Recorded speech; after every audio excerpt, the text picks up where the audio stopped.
Hey guys, welcome to this episode of Rush Roots. Today we are talking with Chris. So Chris, why don't you go ahead and tell us who you are and where you're from? Yeah, well, I'm Chris Springer. I'm 52 years old. I'm originally from Long Island, a town called Green Lawn. Spent a number of years living in Manhattan, and for the last 17 plus years, I've been up here in White Plains, New York. Cool. Wow. So I'm a New Yorker, basically. That's awesome. Well, in the thriving metropolis of New York, how did you hear about Rush? What got you into them and what kept you around? Tell us your Rush roots.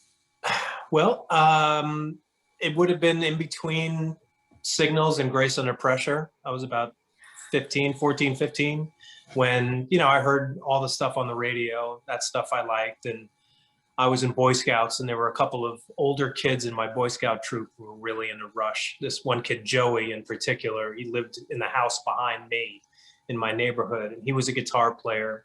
I had a lot of guitar players in my neighborhood, but he was always blasting Rush from his house. And around the same time, my friend Jamie had a copy of Exit Stage Left. I think his older cousin got him into it.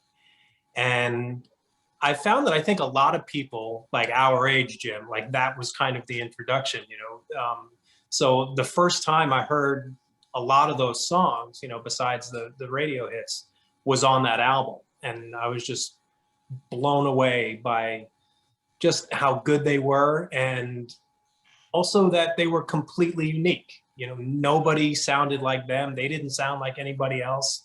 They didn't write songs like other bands did. They didn't, my brother once joked, oh, they never wrote a song about a girl. I'm like, there's plenty of rock bands out there. Go to hear a song about a girl, These guys are in sure. Even the songs that I didn't understand. I knew that, what Neil would say many years later, care had been taken. I knew that these guys cared about what they were doing, and, their sense of integrity, all of that stuff. And, I've been completely obsessed with them from that age. And, there's never been a time in my life where I've let an album go and not completely immerse myself in it. There was never a period where I was listening to other things and didn't get around to Rush. It's like 95% of what I listen to this day. So Yeah, I'm a nut job. Wow. Well, I think likewise for myself. But why don't you tell us when and where and what tour your first Rush show was? September 17th, 1984 at Madison Square Garden on the Grace Under Pressure tour.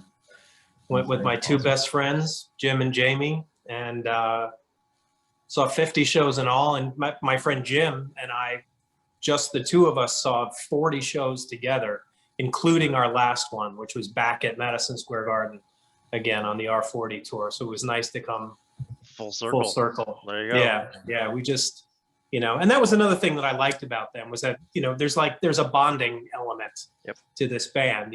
My friendship with those guys is a lot deeper than our love of Rush, but that just added fun to it. We took a couple of road trips together, and, with my other friend, Tim, down south, he's come up for shows. I went down there for the R30 tour, stuff like that. So, yeah.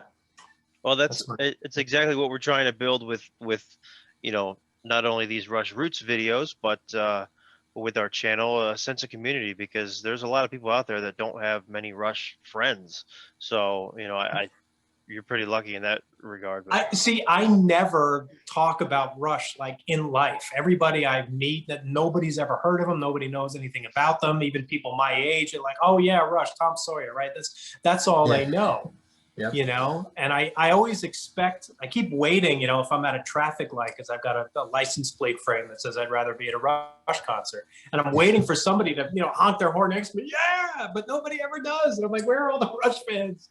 Wow. So that's why I love coming on here, because I get to geek out for a while. I've had My daughters were sick of hearing about it. So I've had that happen personally. I'll tell that story at a different time, but I've had that happen. Nice. Yeah.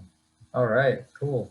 Well, what was your first favorite song and your first favorite album, and how does that differ for your favorite song and favorite album today, if it does? Well, favorite song was Subdivisions, definitely. That and Limelight.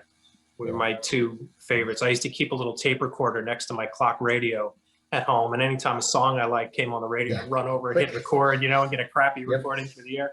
So I had Subdivisions and Limelight both on some old cassette tape. Album, like in the first year or so that I was getting into the band, I was kind of just soaking everything in. Power Windows was the first album that I bought once I'd been fully indoctrinated and was a complete freak. And that was the first album I got on the day it was released. And I did every album like that since then. And when I got Power Windows, it never left my turntable other than to flip it over. That came out in like October, right? October of '85. Yep. That was my senior year in high school, and I don't think it didn't come off my turntable until I packed everything up to go to college the following fall. Wow. You know, I just listened to that day and night, and it's still one of my favorite albums. Favorite song, Subdivisions, is still top 5. One of the 15 songs I've got in my top 5. But favorite album, that's a toughie. Power Windows is definitely one of them. Counterparts is one. Clockwork Angels, Permanent Waves, Hemispheres.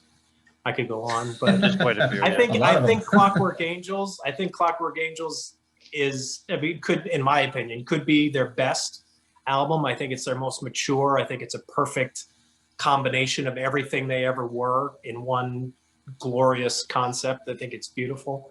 But yeah, I've got so many favorites. Quite a few.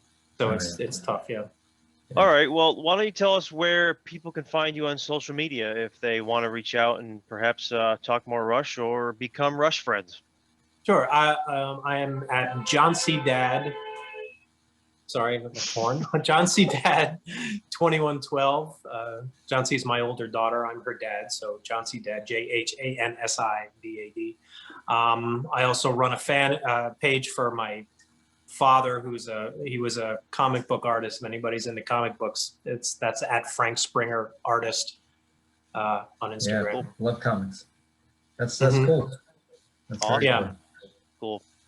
Well, thanks, Chris. Thanks for joining us today on Rush Thanks, Roots. guys. And anyone that wants to reach out to Chris, feel free to do so. And hope that anyone that has any interest in coming on one of these, you don't have to be a regular of our channel.